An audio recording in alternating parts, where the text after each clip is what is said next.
कल हम लोग क्या पढ़ रहे थे? कल हम लोग पाचन तंत्र के बारे में पढ़ रहे थे, है ना। पाचन तंत्र को हमने दो भाग में डिवाइड किया था, ठीक है। कौन कौन से थे? मैं लिखवाया था कुछ उसमें, आहार नाल में कुछ नहीं लिखवाया था, ठीक है।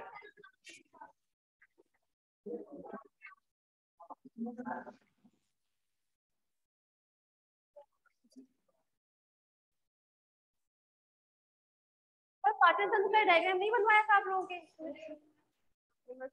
नहीं बनवाया था, दिखाओ जरा क्या लिखवाया था। याद है, लिखवा तो दिया, लिखवा तो दिया ये सब, बस लिखवाया तो था पाचन तंत्र के बारे में पूरा डायग्राम लिखवाया है। दो भागों में डिवाइड करवाने के बाद मैंने आहार नाल का पूरा बताया थी। आहार नाल कौन कौन सी होती है बताया था, सहायक ग्रंथियां बताई थी, बस वही तो था डायग्राम, ठीक है। चलिए अब हम बात करेंगे अपने आगे। सबसे पहले है आपका आहार नाल, ठीक है।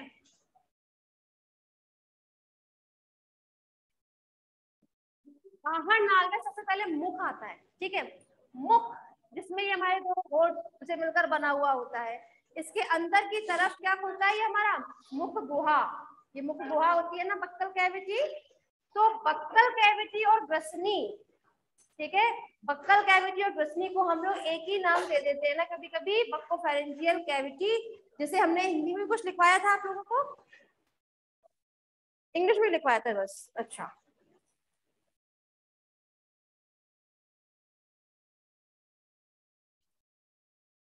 जिसे हिंदी में बोलते हैं मुख ग्रसनीय गुहिका।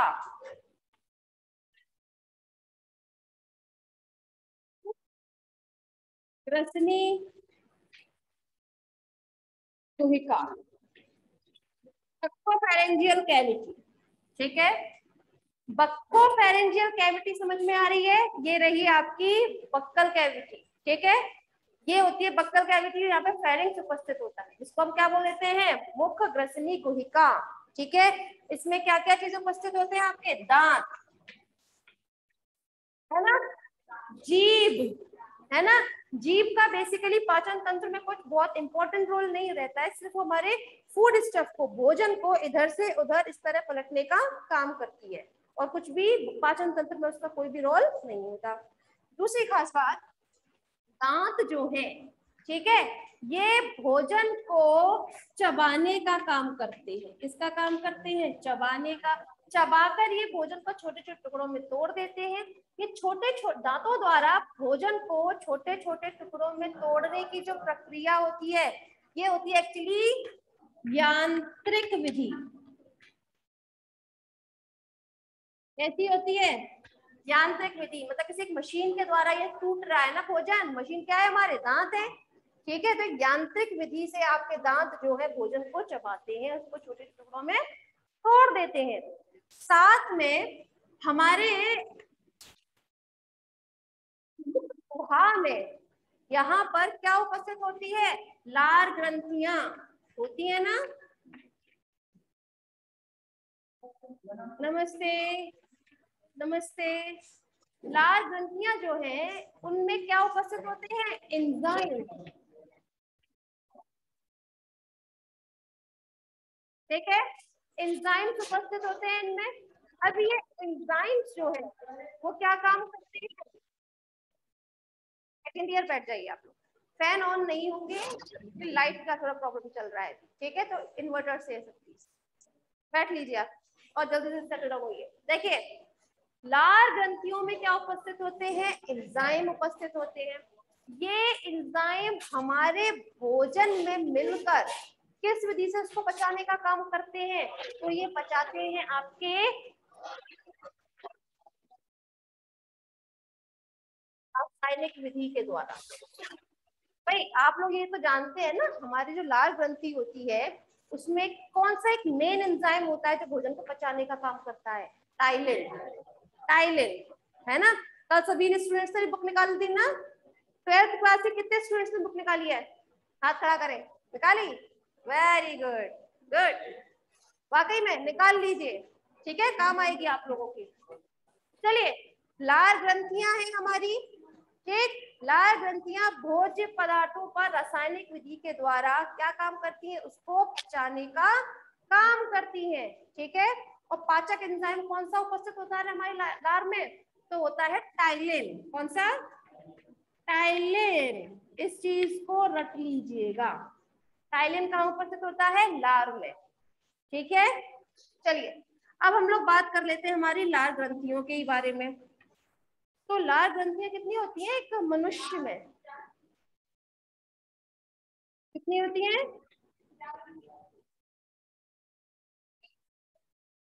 क्या लिख दो, 3 लिख दो कि 4 लिख दो, 3। चलिए पहले तो 3 लिख देती हूँ, ठीक है। मनुष्य में 3 लार ग्रंथियां उपस्थित होती हैं, क्या ये बात सही है, सही है।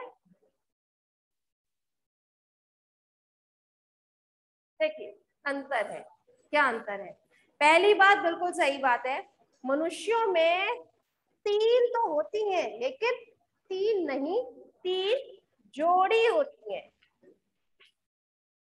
3 ग्रंथियां मतलब सिर्फ 3 हो गई, और 3 जोड़ी मतलब 6 हो गई ग्रंथियां, 2 यहाँ, 2 यहाँ और 2 जीभ के नीचे, 6 हो गई ना टोटल। तो 3 पेयर्स प्रेजेंट होती है मनुष्य में, ठीक है। 3 जोड़ी लार ग्रंथियां किसमें होती है, मनुष्य में। लेकिन जब हम लोग यहाँ पर सिर्फ मनुष्य नहीं पढ़ रहे, हमारा ये पूरा जंतु वर्ग है ना, जंतु कार्य की पढ़ रहे हैं ना, एनिमल फिजियोलॉजी। तो जितने भी आपको यहाँ कशेरुकी देखने को मिलेंगे, उसमें मैमल्स में 3 नहीं, यहाँ पर मैमल्स में उपस्थित होती हैं 4 जोड़ी। क्लियर है, टोटल कितनी होंगी, 4 जोड़ी, किसी में कुछ उपस्थित होती है, किसी में कुछ उपस्थित होती है, इस तरह से, ठीक है। तो सलाइवरी ग्लैंड टोटल कितनी होती है मैमल्स में, 4 जोड़ी, लेकिन मनुष्य में सिर्फ 3 जोड़ी होती है।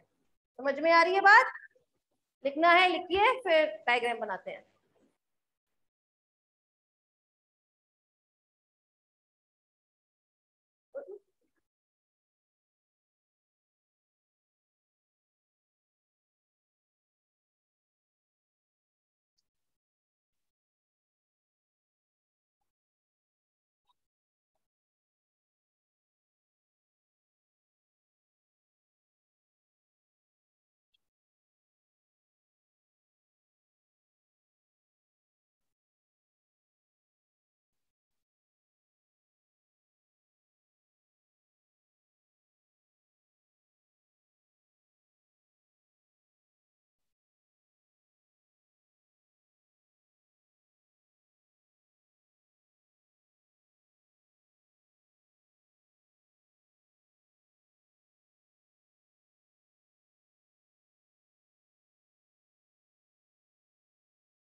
हो गया, गुड।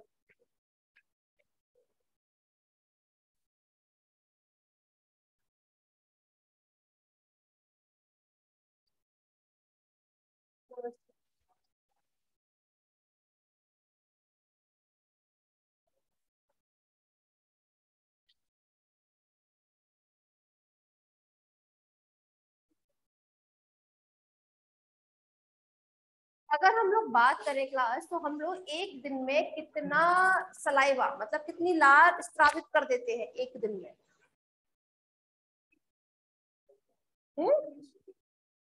स्रावित करते हैं एक दिन में। हाँ बिल्कुल सही बात है, ये हम लोग 1 से लेकर 1.5 क्या 1.5 क्या यूनिट तो लगाइए, मिलीलीटर, डेसीलीटर, डेकालीटर, क्या लीटर, मिलीलीटर।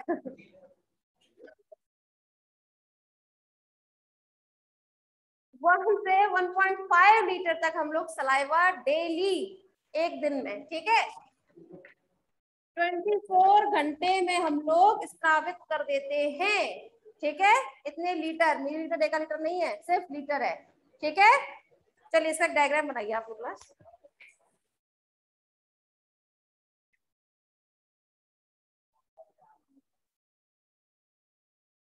साथ के साथ बनाते जाइएगा आप लोग।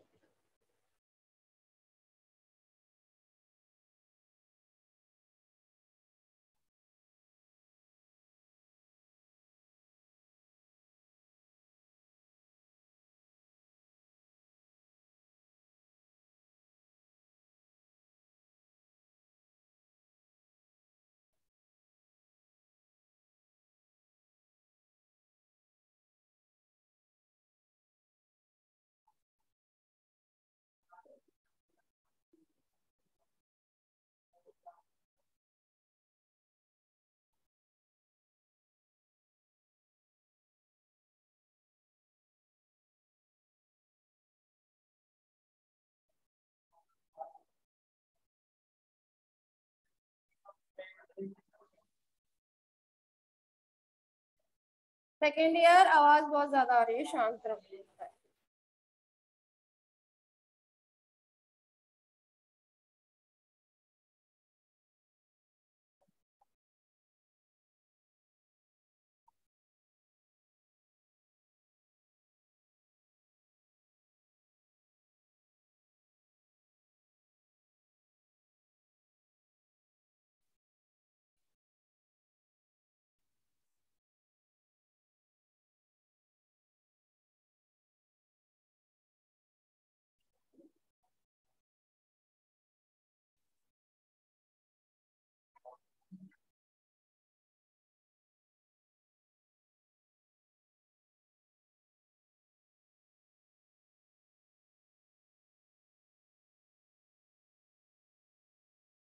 सेकेंड ईयर समझ में कम आ रहा है क्या आप लोगों को हिंदी? आवाज नहीं।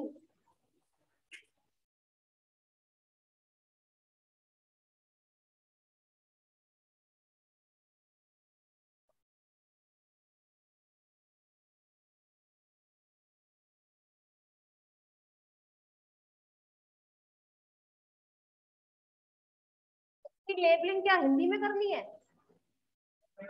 हिंदी में कर दूं ना? ठीक।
हो गया क्लास?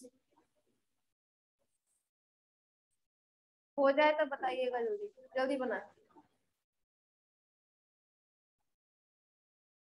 हो गया ड्रॉ? गुड, तो बताया करें। देखिए क्लास, अगर हम लोग बात कर रहे हैं यहाँ पर, तो अधिकांश मतलब मोस्टली जितने भी आपके मैमल्स होंगे उनमें 4 पेयर्स प्रेजेंट होंगे। ठीक है, तो सबसे पहला जो हम लोग बात करें लाल ग्रंथि के बारे में, वो होती है इंट्रा ऑर्बिटल ग्लैंड, जिसे हम हिंदी में बोलते हैं अधः नेत्रकोटर ग्रंथि। ठीक है, अधः नेत्रकोटर ग्रंथि। ये जो इंट्रा ऑर्बिटल ग्लैंड है, पहली बात तो ये मनुष्यों में नहीं होती। मैंने यहाँ पे ड्रॉ नहीं किया है ना, ये मनुष्य का मैंने एक्चुअली चेहरा ड्रॉ करने की कोशिश की है। ठीक है, अब यहाँ पर ये इस तरह से नोज वगैरह है। ठीक है, तो अब जरा ध्यान दीजिएगा क्लास, यहाँ पर मैंने इंट्रा ऑर्बिटल ड्रॉ नहीं किया है। क्यों? क्योंकि इंट्रा ऑर्बिटल ग्लैंड जो होती है, अधः नेत्रकोटर ग्रंथि जो होती है, ये मनुष्यों में एब्सेंट होती है। क्या होती है मनुष्यों में? एब्सेंट होती है। अब क्वेश्चन ये आता है कि अगर ये मनुष्यों में एब्सेंट है तो होती किसमें है ना? एग्जाम्पल तो पता होना चाहिए। तो उदाहरण के तौर पर आप इसमें लिख सकते हैं, ये बिल्ली में उपस्थित होती है। किसमें होती है? बिल्ली में। बिल्ली में कहाँ उपस्थित होगी? नाम से पता चल रहा है, अधः नेत्र कोटर। तो ये जो उनकी नेत्र कोटर होती है ना, आई ऑर्बिट, उसके नीचे की तरफ उपस्थित होती है।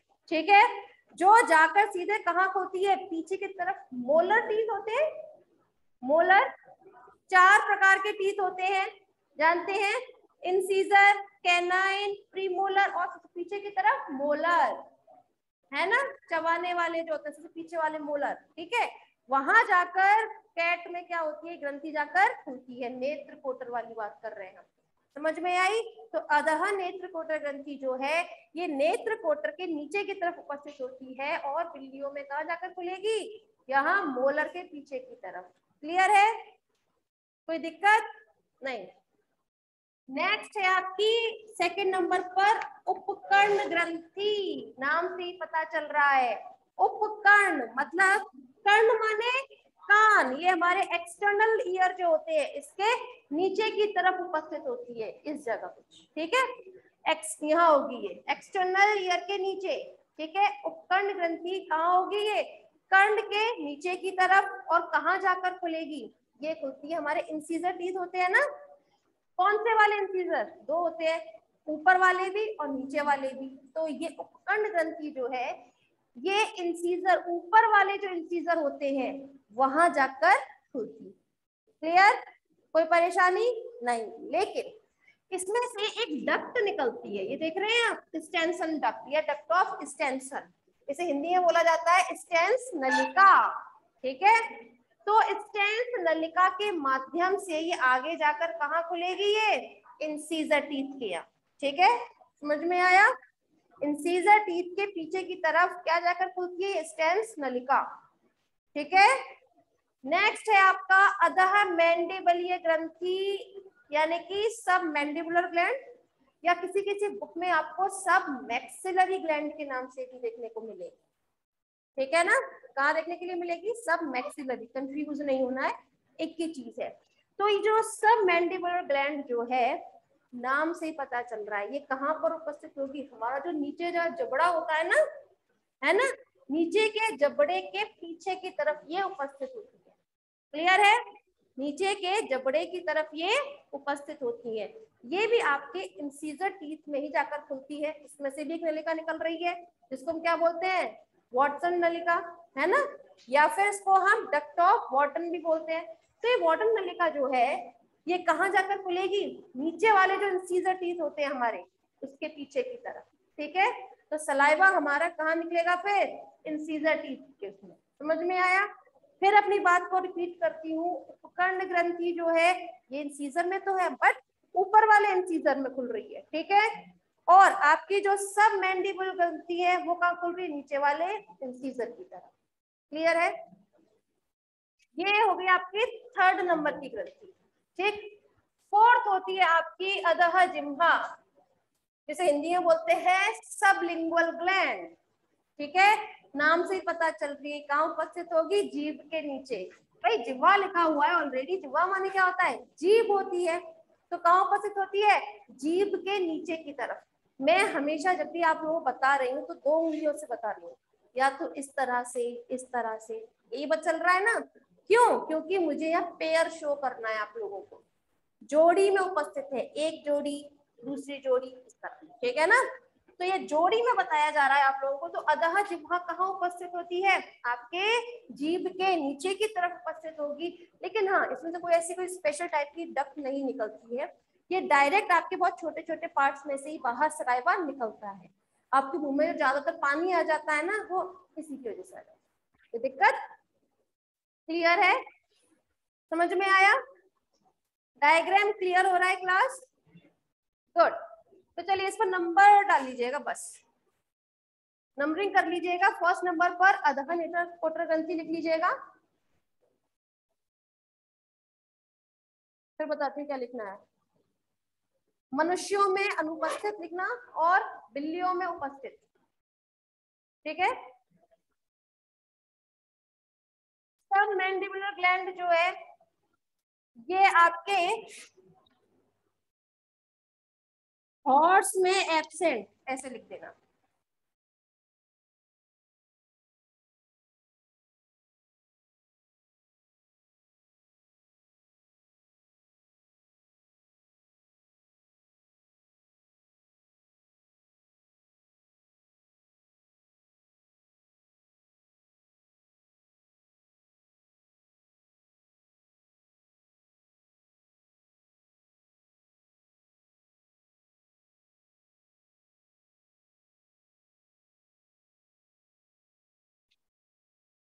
हो गया,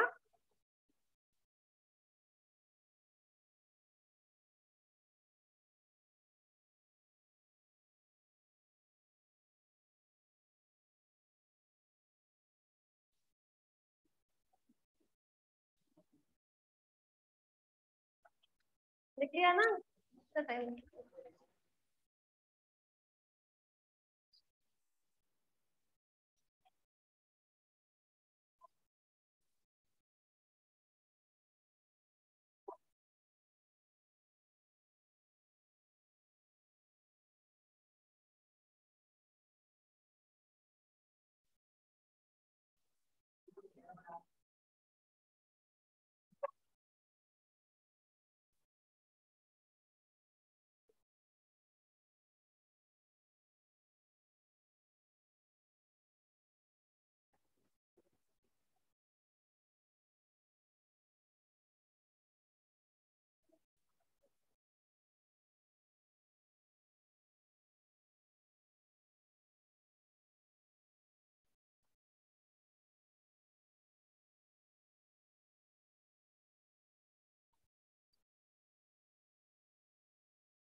सॉरी।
लिख लिया।